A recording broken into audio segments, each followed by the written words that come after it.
Hi. To start with the recipe, first, let's prepare our almonds properly. Take your half a cup of almonds and soak them overnight in room temperature water. The next day, you'll notice they've become plump and soft. That's exactly what we want. Peel them gently, they should slip right out of their skins, and blend them with 1 cup of milk until you get a smooth paste. You'll know it's ready when there are no visible almond chunks.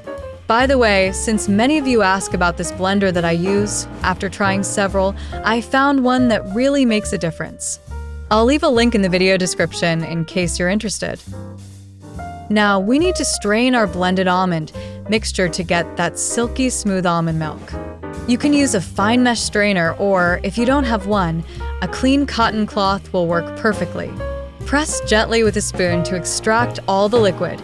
You'll know you're done when only dry almond pulp remains in the strainer.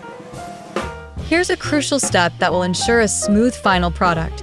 Take your 2 tablespoons of custard powder and mix it with 2 tablespoons of cold milk. Stir until you get a completely smooth paste without any lumps.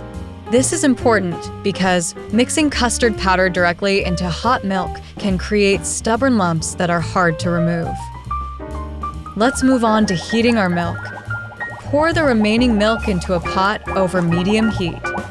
Add your 2 tablespoons of sugar, 1/4 teaspoon of cardamom powder, and 1/4 teaspoon of saffron threads. Keep stirring gently until you see small bubbles forming around the edges of the pot.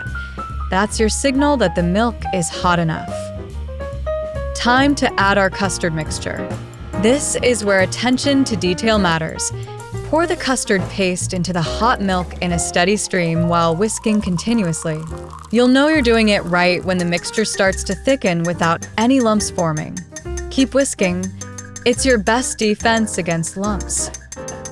Now we'll combine our almond milk with the custard mixture. Pour it in slowly while stirring, then let it simmer for exactly 5 minutes. You'll notice the drink becoming slightly thicker and developing a beautiful golden color from the saffron. Keep an eye on the consistency. It should coat the back of a spoon but still be fluid enough to drink. Here comes the finishing touch that adds richness. Add 1 tablespoon of ghee or unsalted butter. Stir until it's completely melted and incorporated. You'll see the surface become slightly glossy.